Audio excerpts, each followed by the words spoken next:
Começa agora o programa Sensibilidade. Apresentação: José Damião.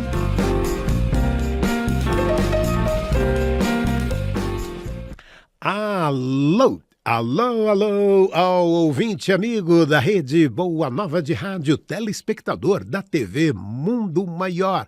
Você que nos acompanha no YouTube, Tatiana Benites, gratidão, gratidão, gratidão. Estamos começando mais um programa Sensibilidade. No programa de hoje, nós vamos receber Matheus Martinez. O Matheus Martinez, amigo ouvinte e telespectador, ele defendeu uma tese de doutorado sobre mediunidade em crianças. Matheus Martinez por Matheus Martinez. Vamos falar um pouco de você pra gente, Matheus. É difícil, né, eu contar sobre mim. Bom, mas o que eu posso falar é esse pedaço, né, da minha vida e de quem eu sou, que tem a ver com a pesquisa que eu fiz, que é o tema de hoje. Mas antes de eu falar de mim, eu gostaria de agradecer pela oportunidade de estar aqui, pelo convite e pela escuta de todas as pessoas que aqui estão acompanhando esse conteúdo e poder só agradecer mesmo, né? E então, assim, dizer que poder falar desse tema, poder falar da minha pesquisa sobre mediunidade em crianças, é, de certa maneira, falar um pouco de mim mesmo, né? Porque já falando de mim e falando da pesquisa, eu não estou separado dela e ela não está separada de mim. Eu sou psicólogo de formação, e recentemente defendi no começo de abril essa pesquisa, essa tese de doutorado, e as raízes desse trabalho residem na minha própria história. Então, eu nasci, eu cresci numa família espírita, frequentei intensamente durante muitos anos um centro espírita aqui em São Paulo, e tive experiências que me diziam que eram mediúnicas, e mais tarde, trabalhando, atuando em trabalhos de cura, trabalhos de atendimento fraterno e assistência espiritual, eu tive também, né, experiências ali mediúnicas, e já estava na faculdade de psicologia, mas eu não via, né, pesquisas serem feitas com crianças, de modo geral, e nesse campo de estudos que eu fui me localizar, que eu fui me inserir com o passar do tempo, né? Então, vi pesquisas brasileiras e internacionais feitas na academia, feitas em universidades, com médiums adultos, mas eu não via a abordagem nas crianças. E eu era uma criança que vivi isso, né? Então eu falava, opa, se eu vivi isso, se os médiuns adultos contam que tiveram suas experiências, boa parte deles, quando eram crianças, por que a gente não está pesquisando esse público? E muitas experiências no começo, né, eram referidas assim como promotoras de algum tipo de sofrimento, de angústia, de ansiedade, por não saber como manejar, por não entender o que estava acontecendo. E, bom, daí nasceu essa minha pesquisa, e ela fala sobre mim, né, alguém que cresceu no contexto espírita e que se interessou por essa temática a partir das vivências pessoais. E, bom, virei psicólogo, né, trabalho no consultório atualmente, me enveredei pela pesquisa, e falando de alguns outros aspectos, né, não que quem é o Matheus por Matheus Martinez, não que isso seja relevante para o tema de hoje, mas eu gosto muito de gatos, sou apaixonado por gatos e gosto muito de tomar café também, e gosto muito de estudar, né, então é uma realização pessoal, né, poder compartilhar esse tema e entregar para o mundo o produto de algo que sempre me despertou curiosidade, tentar trazer uma resposta em diálogo com a psicologia de um fenômeno que é tão caro também para o espiritismo, né? Primeiro de tudo, a gente tem que fazer um projeto de pesquisa, né? Toda pesquisa, toda tese, todo desenvolvimento é iniciado com um projeto, que é uma ideia que a gente constrói, buscando uma fundamentação acadêmica e científica, e buscando usar um método para investigar o fenômeno que a gente quer investigar. E aí, no meu caso, falando das crianças e da minha área de conhecimento, de formação, a psicologia e da mediunidade, né, confluindo esses temas e especialidades, eu comecei a vislumbrar essa possibilidade quando, recém-formado, eu fui encontrar grupos de estudo em psicologia, numa sub-área da psicologia, denominada psicologia da religião. A psicologia da religião se direciona a estudar o dito comportamento religioso, ou a relação da pessoa com aquilo que é chamado de sobrenatural, seja a relação de aceitação ou de negação deste sobrenatural. E lá na USP, no Instituto de Psicologia, encontrei esse grupo, o Interpsi, e aí pude ter o apoio do professor Wellington Zangari, da professora Fátima Machado, a seguir adiante com esse sonho e elaborar as minhas ideias para transformá-la em um projeto. Prestei o processo seletivo, passei, né, segui ali todo o ritual acadêmico, todo o trâmite burocrático, e sempre justificando a partir da psicologia, dando o enquadre psicológico. E aí elaborei esse projeto, consegui um financiamento de pesquisa da agência de fomento da FAPESP, o que foi muito importante para eu ter tempo para estudar, para eu ter tempo para escrever e para poder fazer a pesquisa efetivamente, Damião, porque eu comecei na pandemia, né? 2020, estourou pandemia, meu primeiro mês de doutorado, e aí eu só fui defender agora, né? A pesquisa teve aí um período de aumento em 2 anos por causa de toda a condição que a gente viveu na pandemia, e no meio disso eu também consegui uma bolsa de estudos para ir para a Inglaterra, para passar um tempo lá na Universidade de Northampton com o professor Chris Rowe, que é um pesquisador que tem interesse pelas experiências mediúnicas, estuda médiuns britânicos, e ele esteve no Brasil também em alguns eventos por aqui. E aí, bom, todo esse tempo, né, para dizer que assim, o produto final é fruto desses 6 anos, das desventuras, das insistências, do apoio, dos espaços que se abriram. E aí eu, no final das contas, né, a gente pode aprofundar isso que eu vou falar, que eu conversei com 10 crianças de 8 a 11 anos. Selecionei essa idade, né, porque, segundo a psicologia do desenvolvimento, crianças acima dos 8 anos já têm mais condições de contar sobre suas experiências, narrar sua própria história e também sustentar a atenção num procedimento de entrevista que teve ali, em alguns momentos, chegando até 1h10, né? Então, crianças menores dificilmente ficariam dispostas e paradas ou atentas e engajadas com essa tarefa.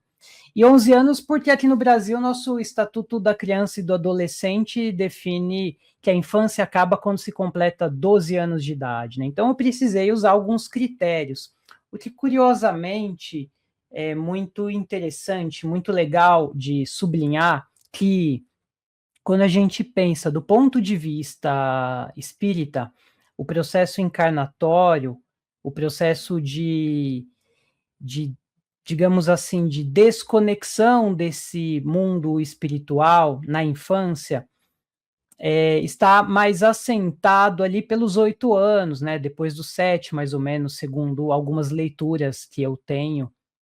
Então, acaba que, no final das contas, as crianças que relatam essas experiências e já estão nessa idade, elas já estão, diga-se assim, completando ou menos ligadas a esse mundo espiritual, mas com mais condições de conversar, de contar sobre as experiências. E aí, eu fui atrás das crianças, foi difícil pra caramba encontrar essas crianças, foi difícil conseguir concordância dos pais, conseguir concordância de instituições espíritas também, para me ajudar nessa busca, mas aquelas que contribuíram muito, com muito afinco e acreditando no meu trabalho. E aí, as famílias que abriram as portas das suas casas também deram confiança e puderam proporcionar que isso acontecesse. E eu viajei, né, pelo Brasil, eu fui fazer entrevistas presenciais, já tinha contatado as famílias, já tinha agendado as conversas e fui até as casas das crianças. E aí conversei com 10 crianças, né, de 8 a 11 anos, como eu falei. Tiveram crianças aqui da cidade de São Paulo, do estado de São Paulo, uma criança de Florianópolis, uma criança de Maceió, teve também uma criança, já falei, Santa Catarina, teve do Pará, também, perto de Belém do Pará, e eu viajei, né, para esses estados, então tudo por causa do financiamento, do investimento em pesquisa, e pude estar presencialmente com as crianças e ouvir as experiências delas em primeira pessoa, a partir das percepções delas. E minha intenção maior foi dar voz às crianças, né? Porque eu acho que esse é talvez o ponto mais legal da pesquisa, Damião, porque assim, a gente sabe sobre mediunidade infantil do ponto de vista espírita e das religiões mediúnicas, né, que praticam a mediunidade, que as crianças também experienciam a mediunidade, mas os escritos, aquilo que se fala, sempre vem dos referenciais dos adultos. São adultos falando sobre crianças, são especialistas, estudiosos que falam sobre a mediunidade na infância, o que também é importante. Porém, e as próprias crianças, o que contam sobre suas experiências? Como que elas relatam aquilo que acontece? Como elas entendem, como elas vivem aquilo que acontece mediunicamente? Como que elas sentem? Como que elas processam essas experiências? Que sentido as experiências têm? Então eu quis dar voz às crianças em primeira pessoa. Por isso eu fiz uma pesquisa toda qualitativa, baseada em entrevistas, e aí eu tinha lá o meu roteiro de entrevistas e, seguindo esse roteiro com perguntas que eu elaborei a partir dos estudos anteriores, eu cheguei na casa de cada criança, e aí cada criança escolheu o seu lugar. Quero, por exemplo, vamos conversar na sala porque eu me sinto melhor na sala de casa. Vamos conversar na mesa da cozinha. Vamos no meu quarto. Teve família e crianças que decidiram fazer o procedimento de entrevista em locais públicos, né? Eu conversei com uma menina, por exemplo, num restaurante. Teve uma outra que eu conversei num parque. Então eu deixei tudo muito livre, né? Porque em se tratando de crianças, existe uma desconfiança e uma resistência diante de um desconhecido, ainda mais eu sendo psicólogo, e aquele medo vai falar que o que está acontecendo comigo não é legal, não é normal, e que eu estou aqui enlouquecendo, que isso é patológico de alguma maneira, e jamais esse foi o meu olhar e a minha busca, né? Estava realmente aberto a aprender com as crianças.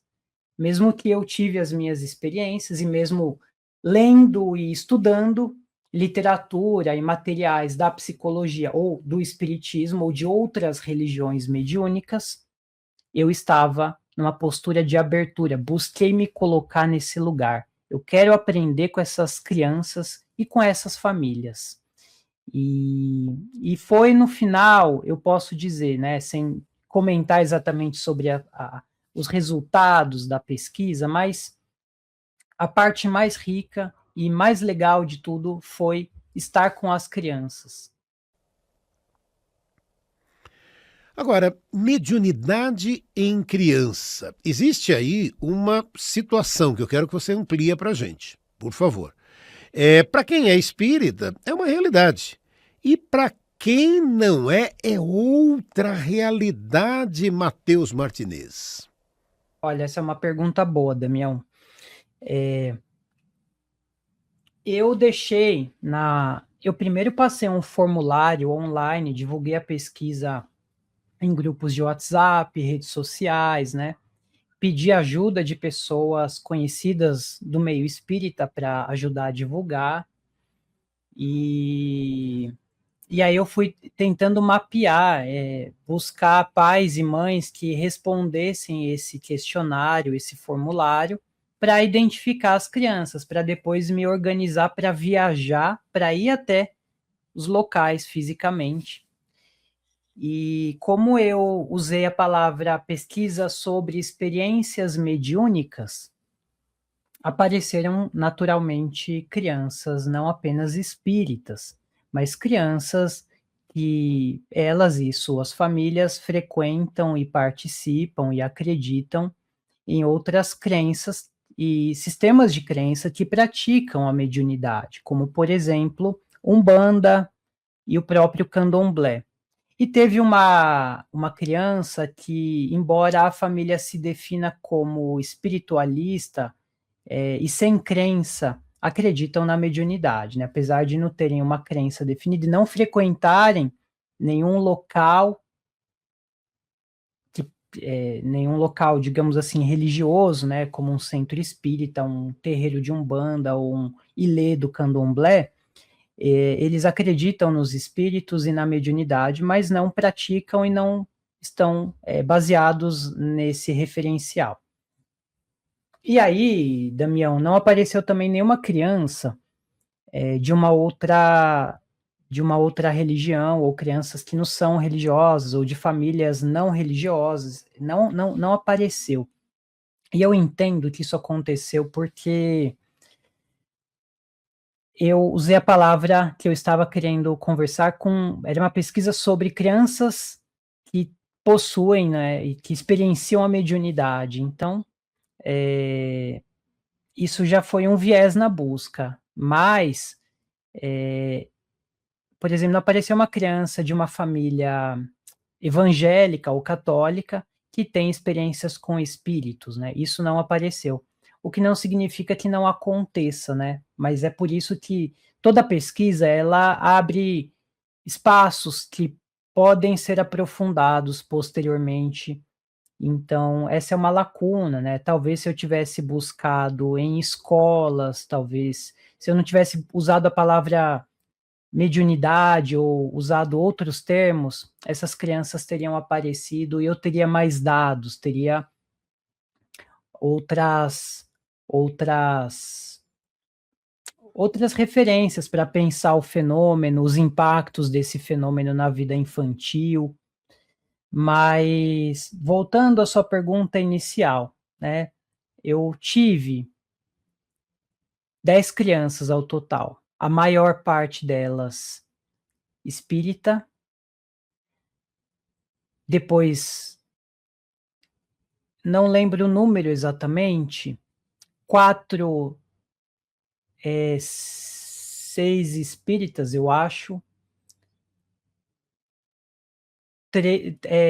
5 espíritas, 3 da Umbanda, uma do Candomblé e uma sem crença religiosa ou sistema de crença declarado, né? Mas não apareceu ninguém, assim, de outras referências religiosas, né? Por exemplo, para a gente ver que a experiência começa a acontecer e isso causa um sofrimento porque aquele sistema de crença não prevê a ocorrência e não acolhe, e não tem um manejo ali, como a gente vê no espiritismo, né?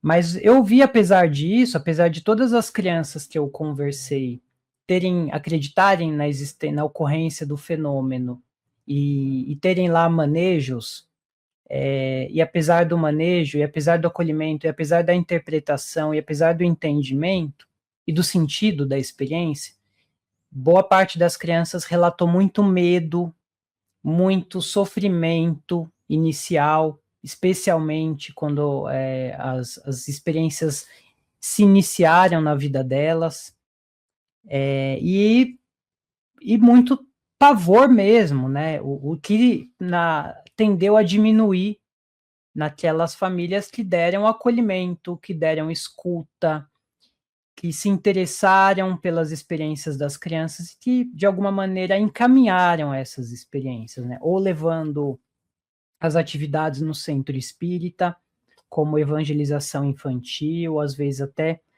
passes de desobsessão. Na Umbanda, por exemplo, teve também o acolhimento necessário, no Candomblé também. Famílias fazendo orações nas horas que experiências mediúnicas desorganizadoras aconteceram, para tentar ajudar a criança a se reorganizar e entender o fenômeno. Isso variou, né? O jeito de acolhimento, o entendimento e o modo de manejo acabou variando entre os sistemas de crença, mas fundamentalmente todas as crianças tiveram esse acolhimento, né? Algumas durante a entrevista, na época da entrevista, estavam passando ainda por experiências muito desorganizadoras e intensas, mas todas recebendo assistência de alguma maneira, e a criança que não participa de nenhum sistema de crença específico, mas acredita no fenômeno, também buscou lidar com essas experiências de modo muito, eu diria, muito peculiar, ou baseado no apoio dos pais, na presença parental, fazendo orações, pedindo proteção e ajuda, mas sem recorrer a um grupo, a um contexto, a uma explicação dada, por exemplo, por um sistema de conhecimento como o espiritismo, né, ou o sistema de conhecimento da Umbanda, né? Então, ter uma interpretação sobre a experiência também ajudou essas crianças a se organizar, né? E isso foi muito legal de ver, né? E cada criança também explicando do seu jeito, né? O que acontece com ela. Mas e teve criança que buscou ajuda também com psicólogo, né? Teve uma menina que foi buscar terapia, né? Daí a gente vê a importância dos profissionais de saúde estarem abertos a receber, a escutar, a acolher e a buscar compreender aquilo que cada pessoa e criança vivencia dentro dos referenciais dessa criança, dessa pessoa, né? E isso levantou também essa discussão, né, de como a minha classe profissional e outras de colegas médicos, psiquiatras, por exemplo, precisam ter olhar para isso, né, sem necessariamente reduzir o fenômeno a uma explicação patologizante ou psicologizante, mas usando o corpo de conhecimento laico de uma maneira coerente e que dê suporte para cuidar do fenômeno, sem descartar, e eu diria que mais, até incluir as próprias referências e explicações de cada pessoa sobre aquilo que acontece, para ela poder saber como manejar e cuidar melhor dessa experiência, né? Então, é o que a gente chama, por exemplo, de coping religioso espiritual, né? O uso das crenças de forma positiva para lidar com as dificuldades, as adversidades, né? E no caso dessas experiências,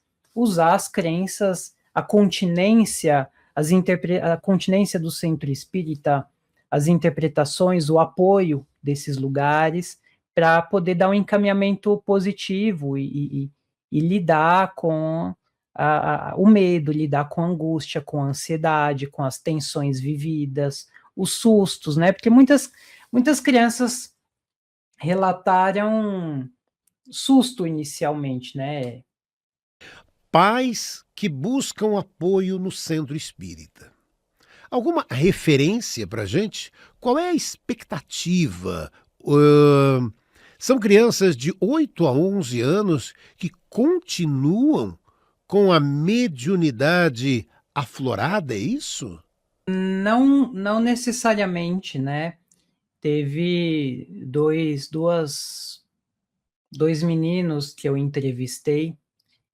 Um continua tendo essas experiências, ele tem vidência, então ele vê espíritos em casa, e ele vai ao espiritismo, e ele tem essa vidência, de modo que ele não controla, apenas acontece.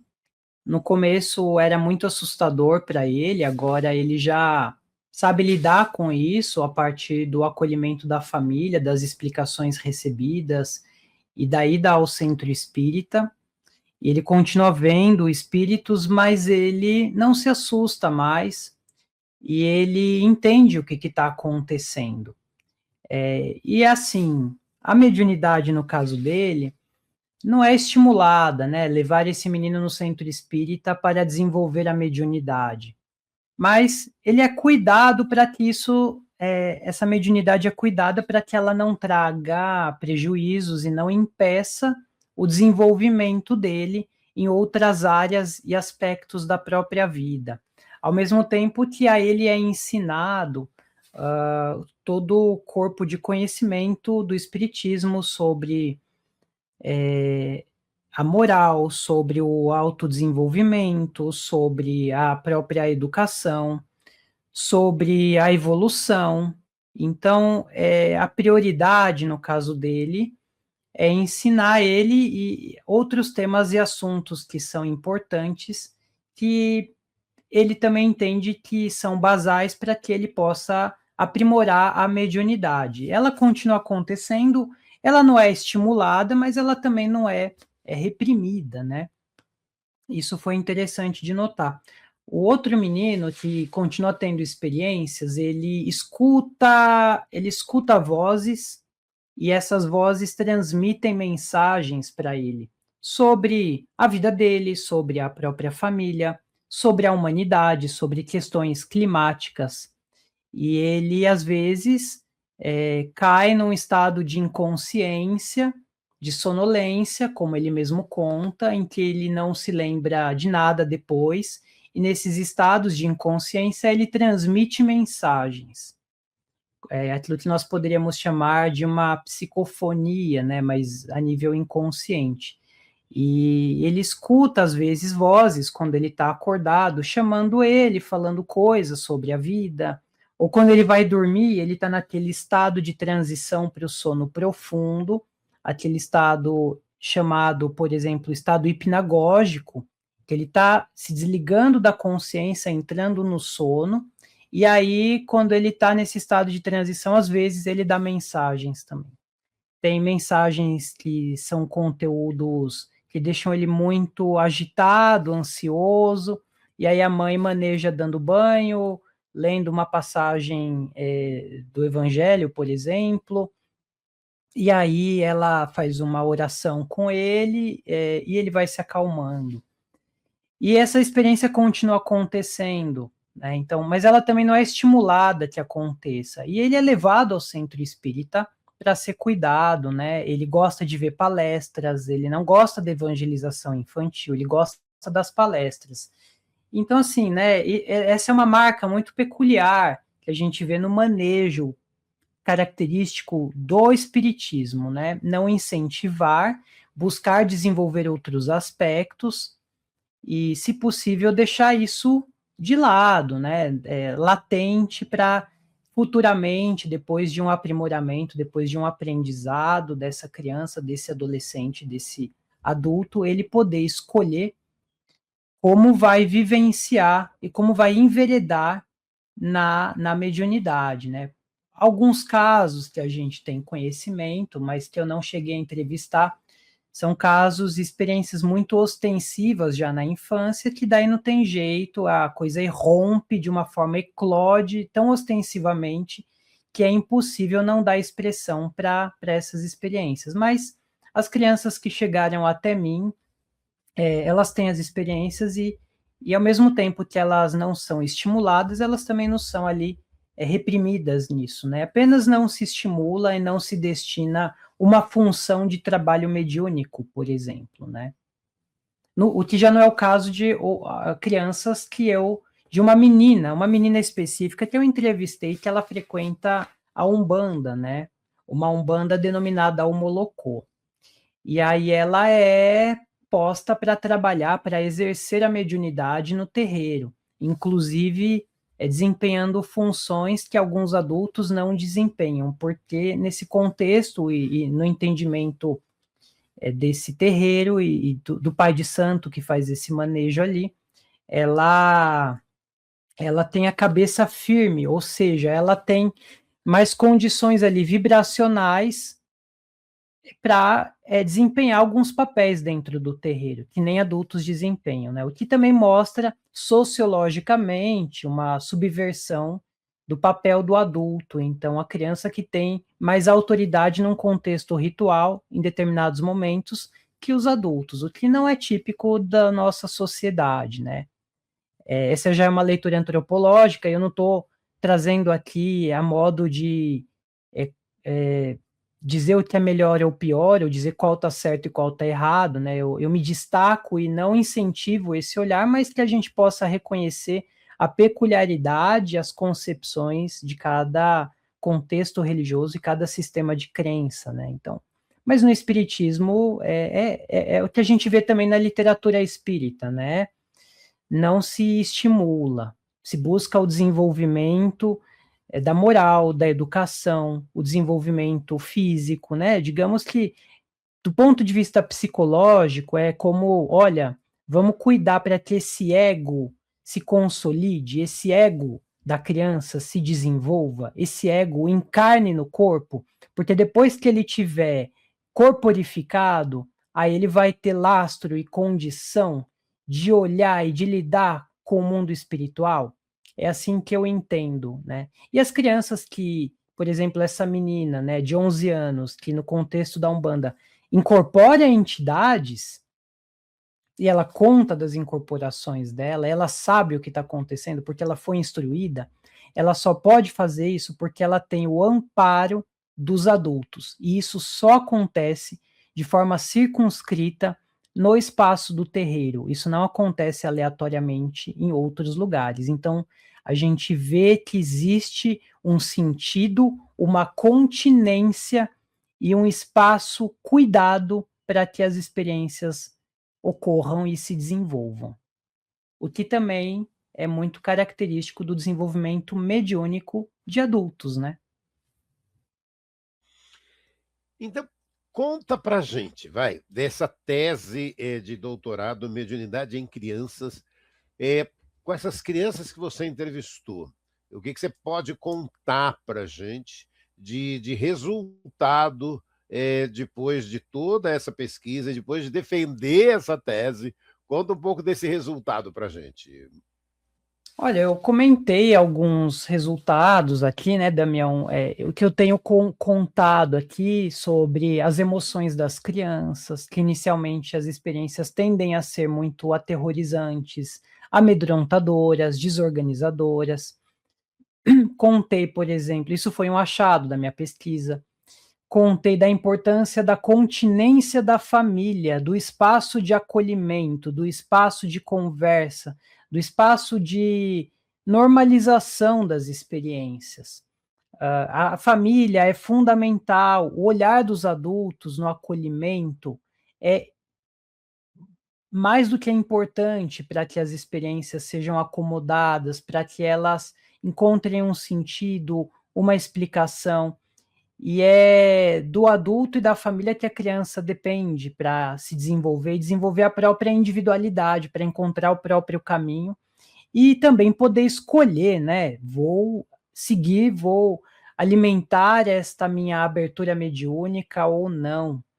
Então, esse é um dado, né? Esse também é um resultado, né? A importância da intersubjetividade, do acolhimento intersubjetivo, tanto para cuidar, para manejar, quanto para dar elementos de entendimento, de compreensão, de interpretação das experiências.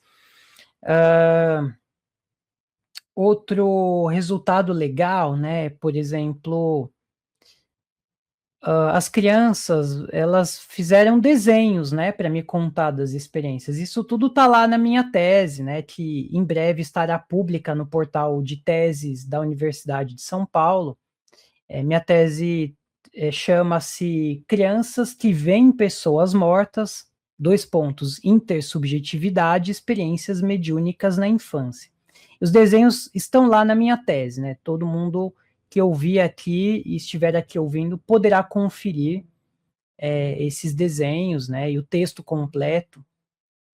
Mas para eu não me perder, né, o que os desenhos trouxeram também de resultado, né? Digamos, a mistura da imaginação da própria criança como forma de representar, de conferir elementos às experiências, a imaginação como um recurso de expressão. E eu não estou falando de imaginação como no sentido redutor da realidade, né? Se a imaginação não é verdade. Pelo contrário, imaginação como caminho de expressão da experiência que é muito real, profunda e impactante para a criança. Vou dar um exemplo. O menino que ouve vozes, ele desenhou um anjo transmitindo a mensagem para ele. E aí, ele desenha um anjo e ele diz: eu não sei quem transmite essa mensagem, eu não vejo. Mas ele desenha um anjo com auréola, com asas de anjo, né? E é o jeito que ele tem de entender, porque na visão de mundo dele, nos elementos simbólicos que ele adquiriu e que ele aprendeu, anjos trazem coisas boas, mas o espírito não era um anjo, mas ele fala, eu não sei o que é, eu não sei. Só que ele representa como anjo. Então, assim, ele se utiliza da imaginação para poder expressar uma experiência muito real. A imaginação complementa, preenche as lacunas e dá conteúdo para a experiência dele que é muito real, né? Então, a imaginação infantil, ela é constituinte, ela entra em cena para que essas crianças possam encontrar sentido, representar e falar sobre aquilo que elas vivenciam. E a gente vê que isso não é típico só da mediunidade, isso é típico do mundo infantil, para as outras experiências que as crianças vivenciam. Então, esse foi um resultado muito legal, né? Eu poderia dizer. Tem mais resultados, que eu vou discutindo em pormenores, né? Eu vou usando a psicologia para isso, sem reduzir a psicologia, mas ficando no meu corpo de conhecimento, no corpo de referência conceitual e da área que eu tenho minha fluência, né? Mas de modo algum descartando ou reduzindo ou limitando as explicações do espiritismo ou da Umbanda ou do Candomblé. Eu tento fazer ali um diálogo respeitoso, reconhecendo os limites e tentando contribuir para que a gente amplie esse debate, essa discussão e leve o olhar fundamentalmente para a vida das crianças e para como elas expressam aquilo que elas vivenciam. Em vários momentos nesse nosso bate-papo você falou não estimular e acolher. Eu queria ampliar um pouco mais esse não estimular e acolher. Basicamente, as expressões do mundo infantil, de modo geral, ocorrem espontaneamente, né? Então, a criança está espontaneamente trazendo aquilo que ela vivencia, aquilo que ela sente, aquilo que acontece com ela. O acolhimento, e eu entendo que o acolhimento cria um espaço de partilha, um espaço de expressão, um espaço de recepção daquilo que é precioso do mundo do outro. Embora estejamos falando das experiências de mediunidade ou experiências com espíritos, a partilha, a abertura e o compartilhamento servem para qualquer outra situação, experiência, e é o que vai dar base para intimidade, para parceria, para que não haja isolamento, né, familiar. Então, esse acolhimento é base para recepção, para valorização, para reconhecer aquilo que acontece com a criança. Acolher, receber, dar abertura, ouvir, escutar e perguntar e se interessar pelas experiências mediúnicas da criança não significa estimular, não significa deliberadamente pedir ou querer que essa experiência seja desenvolvida, que a criança tenha contato com espíritos e por isso ganhe um papel de destaque, de reconhecimento dentro da família, porque a mediunidade é valorizada, né? O acolhimento, ele passa pela valorização, mas não o estímulo. A valorização do mundo do outro, mas não o estímulo.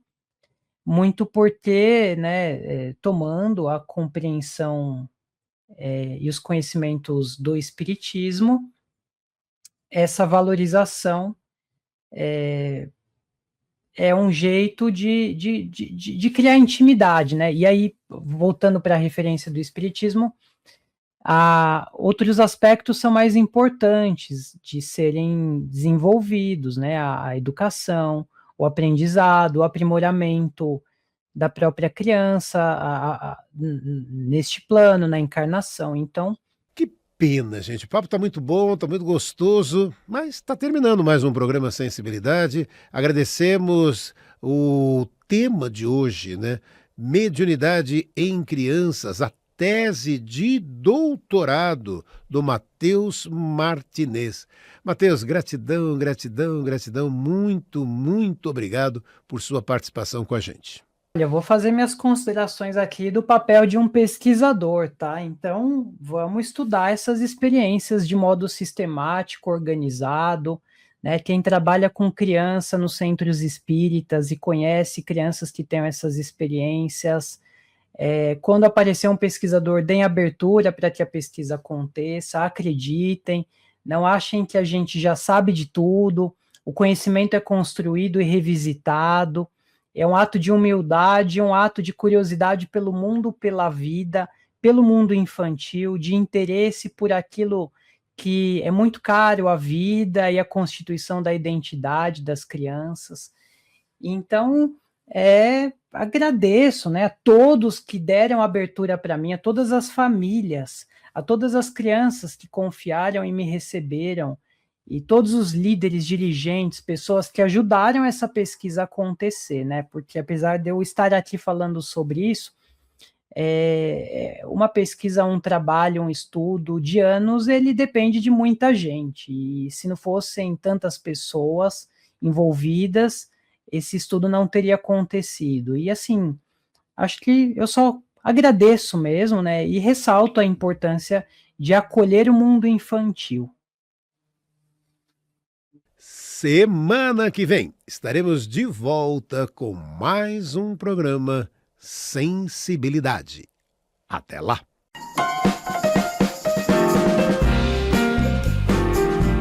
Você ouviu o programa Sensibilidade.